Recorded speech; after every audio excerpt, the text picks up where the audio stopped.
भीष्म पितामह को कैसे मिला इच्छा मृत्यु का वरदान? महाभारत के युद्ध के बारे में तो जानते ही होंगे। कौरव और पांडवों के बीच कुरुक्षेत्र में हुआ ये युद्ध 18 दिनों तक चला था। इस युद्ध में पहले 10 दिनों तक कौरवों की ओर से भीष्म पितामह सेनापति थे। 10वें दिन अर्जुन ने शिखंडी को ढाल बनाकर भीष्म पर तीरों की वर्षा कर दी। अर्जुन के तीरों से छलनी भीष्म पितामह बाणों की शैया पर आ गए, लेकिन भीष्म पितामह की मृत्यु नहीं हुई, क्योंकि उन्हें इच्छा मृत्यु का वरदान प्राप्त था। अपनी देह का त्याग करने के लिए भीष्म पितामह ने उत्तरायण का इंतजार किया था। माघ माह की अष्टमी के दिन उन्होंने अपनी देह का त्याग किया था। इस बार भीष्म अष्टमी 8 फरवरी दिन मंगलवार को है। आइए जानते हैं भीष्म पितामह को कैसे मिला था इच्छा मृत्यु का वरदान। भीष्म पितामह के बचपन का नाम था देवव्रत। पौराणिक कथा के अनुसार भीष्म पितामह राजा शांतनु और देवी गंगा के पुत्र थे। उनके जन्म के बाद देवी गंगा ने उन्हें देवव्रत नाम दिया गया था। देवव्रत ने महर्षि परशुराम से शास्त्र विद्या प्राप्त की, जिसके बाद देवी गंगा देवव्रत के उनके पिता राजा शांतनु के पास ले गई थी। राजा शांतनु ने देवव्रत को हस्तिनापुर का राजकुमार घोषित कर दिया। कुछ दिन गुजरने के बाद राजा शांतनु को सत्यवती नाम की एक स्त्री से प्यार हो गया और उन्होंने उनसे विवाह करने का मन बना लिया। लेकिन सत्यवती के पिता ने राजा शांतनु से विवाह करने के लिए एक शर्त रख दी। शर्त के मुताबिक राजा शांतनु और उनकी बेटी सत्यवती का पुत्र ही हस्तिनापुर का उत्तराधिकारी बनेगा, तभी वह अपनी बेटी का हाथ राजा शांतनु के हाथ में देंगे।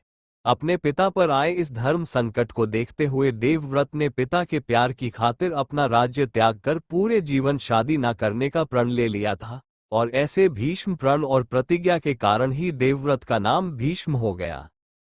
पिता ने दिया ये वरदान ये सब देखने के बाद राजा शांतनु अपने बेटे से प्रसन्न हुए और उनको इच्छा मृत्यु का वरदान दिया। वक्त के साथ साथ हस्तिनापुर के उत्तराधिकारी बड़े हो गए। कौरवों और पांडवों के बीच युद्ध हुआ। महाभारत के इस युद्ध में भीष्म पितामह ने अपना कर्तव्य निभाते हुए कौरवों का साथ दिया। भीष्म पितामह ने पूरी निष्ठा के साथ युद्ध में कौरवों की तरफ से युद्ध किया। इस युद्ध में पहले 10 दिनों तक कौरवों की ओर से भीष्म पितामह सेनापति थे। 10वें दिन अर्जुन ने शिखंडी को ढाल बनाकर भीष्म पर तीरों की वर्षा कर दी। अर्जुन के तीरों से छलनी भीष्म पितामह बाणों की शैया पर आ गए। हिंदू मान्यता के मुताबिक जो भी जातक सूर्य उत्तरायण के दिन अपना शरीर छोड़ता है, उस जातक को मोक्ष मिलता है। इसी कारण से उत्तरायण के दिन भीष्म अष्टमी मनाई जाती है।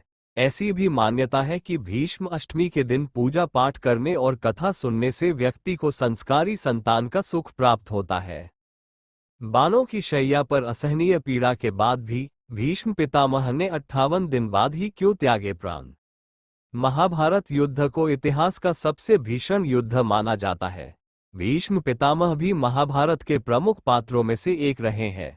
साथ ही वो सबसे उम्रदराज होने के बाद भी सबसे शक्तिशाली योद्धाओं में से एक थे।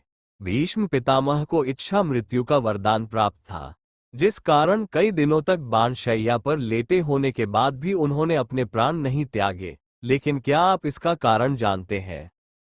युद्ध में निभाई जरूरी भूमिका भीष्म पितामह को अपने पिता शांतनु द्वारा इच्छा मृत्यु का वरदान प्राप्त था।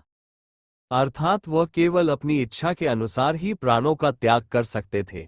हालांकि कर्तव्यों से बाधित होने के कारण भीष्म पितामह को युद्ध में कौरवों का साथ देना पड़ा था।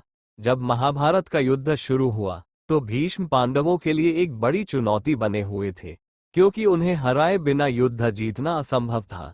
ऐसे में अर्जुन ने भीष्म पितामह पर अपने बाणों की बरसात कर दी थी, जिससे पितामह बुरी तरह घायल हो गए थे।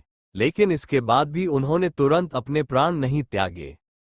सबसे पहला कारण तो यह माना जाता है कि भीष्म पितामह अपने प्राण तब त्यागना चाहते थे जब सूर्य उत्तरायण में हो। हिंदू धर्म में यह माना जाता है कि जो भी व्यक्ति के इस समय में मृत्यु को प्राप्त होता है, उसकी आत्मा को मोक्ष की प्राप्ति होती है। जब अर्जुन ने अपने बाणों से भीष्म पितामह को घायल किया तब सूर्य दक्षिणायन में था। ऐसे में सूर्य के उत्तरायण होने के लिए भीष्म पितामह ने 58 दिनों तक लंबा इंतजार किया। भीष्म पितामह द्वारा अपने प्राण त्यागने के लिए इतने दिनों का इंतजार करने के पीछे एक और कारण माना जाता है, जिसके अनुसार भीष्म की यह इच्छा थी कि वह हस्तिनापुर को सुरक्षित हाथों में देखना चाहते थे। इसलिए उन्होंने तब तक प्राण नहीं त्यागे जब तक हस्तिनापुर का भविष्य सुरक्षित नहीं हो गया। इसके लिए उन्होंने बाणशैया पर लेटे हुए ही पांडवों को धर्म और नीति का ज्ञान भी दिया, ताकि यह उन्हें काम आ सके और वो अपनी जिम्मेदारियों का सही ढंग से निर्वहन करें।